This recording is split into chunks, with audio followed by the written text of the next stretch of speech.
जो कृष्ण ने गीता में कहा धर्म संस्थापनार्थाय, मैं धर्म के स्थापन के लिए आता हूं, यह आदमी पूरे संसार में धर्म स्थापना के लिए टूट गया, द्वारिका में धर्म स्थापन न कर सका। फेल, टोटली फेल हुआ द्वारिका में धर्म स्थापन। उसकी जनता, उसके बेटे, बेटे के बेटे दूध शराब पीते थे, द्वारिका के राजमार्ग पर शराब पीते थे।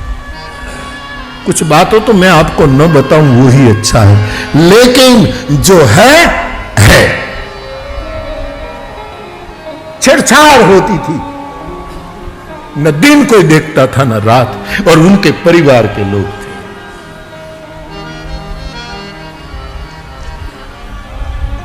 और पीने के लिए जब कुछ पाबंदी आती, डर आती, तो चोरी करने में भी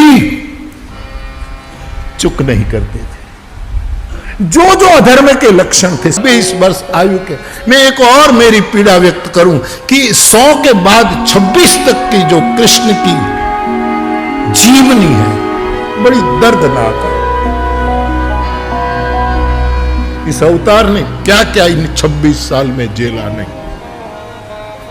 मैं कभी कभी प्रवाह चला तो आपके सामने मुखर होता, हर व्यक्ति जो उनकी थी वो उनको फरियाद कर रही है 26 साल, तूने ये क्या किया, तूने ये क्या किया, तुमने ये क्या किया।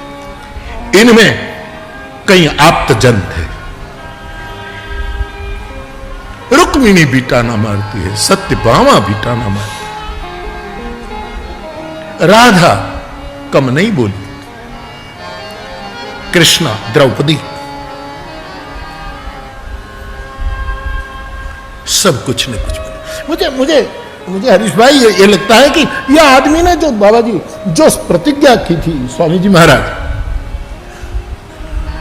हमारे प्रभु द्वारिका से आते हैं, तो जो कृष्ण ने गीता में कहा धर्म संस्थापनार्थाय, मैं धर्म के स्थापन के लिए आता हूं, यह आदमी पूरे संसार में धर्म स्थापना के लिए टूट गया, द्वारिका में धर्म स्थापन न कर सका।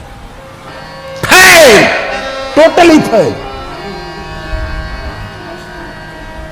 हुआ द्वारिका में धर्म स्थापन।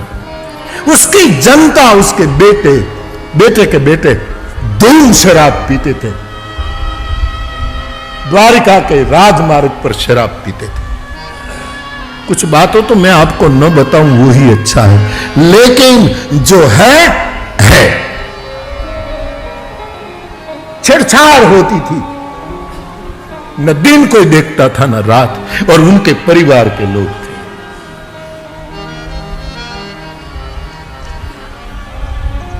और पीने के लिए जब कुछ पाबंदी आती, डर आती, तो चोरी करने में भी चूक नहीं करते थे। जो जो अधर्म के लक्षण थे सब दिखाई दे रहे थे।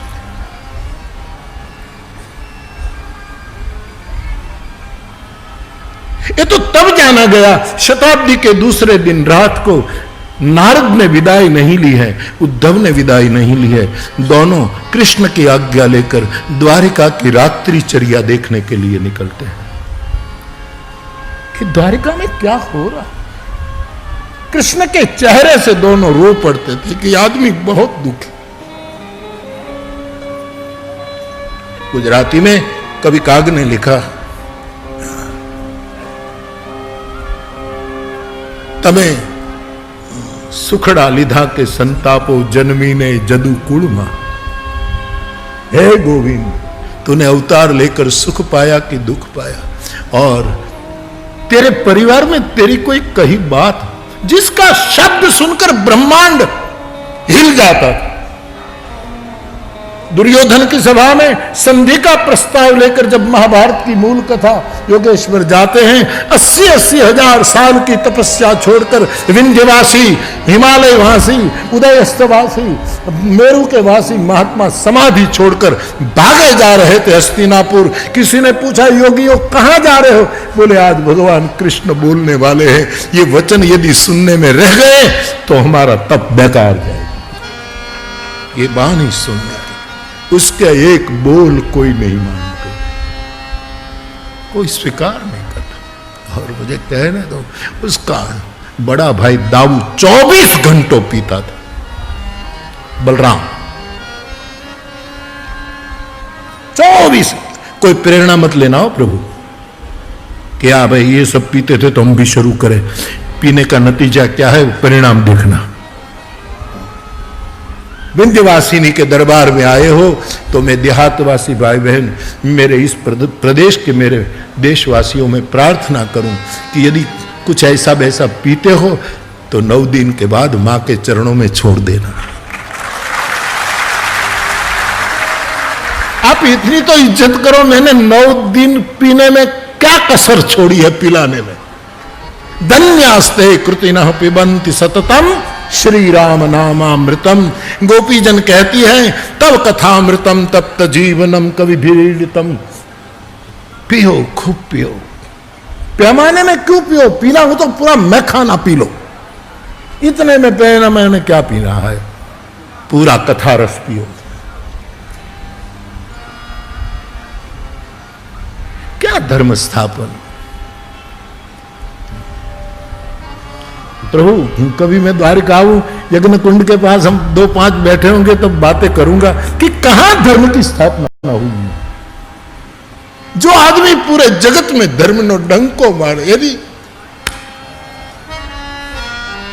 उसकी पीड़ा तो देखो यार। तुम पूरे जगत को जागरूक करो और तुम्हारे परिवार के सदस्य जागरूक न हो, उस समय तुम्हारे मुखिया की दशा क्या होती, उसकी पीड़ा कौन पढ़े।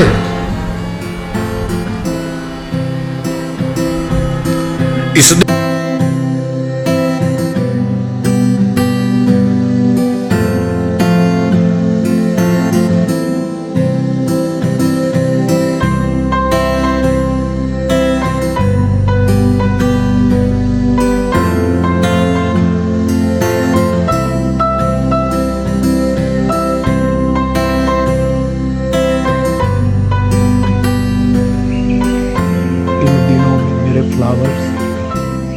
मेरे सभी भाई बहन, मेरे समाज के सभी क्षेत्र के लोग, और इन दिनों में और इससे पूर्व भी किसी वक्तव्य से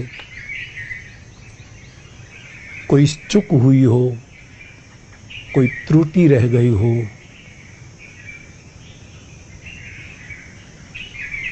तो मेरे सभी पूज्य चरणों से लेकर सनातन धर्म ने हमें सिखाया है सर्वम खलु इदम ब्रह्म,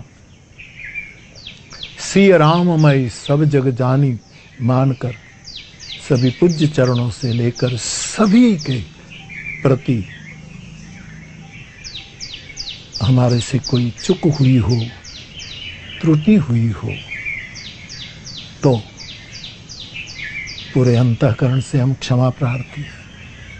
ये किसी का दबाव, भय और प्रभाव का कारण, ये मेरा स्वभाव का कारण है, हर वक्त कहता हूं। इन दिनों में विशेष कर मैं कहना चाहूंगा कि आप सभी हमारे पूज्य हैं,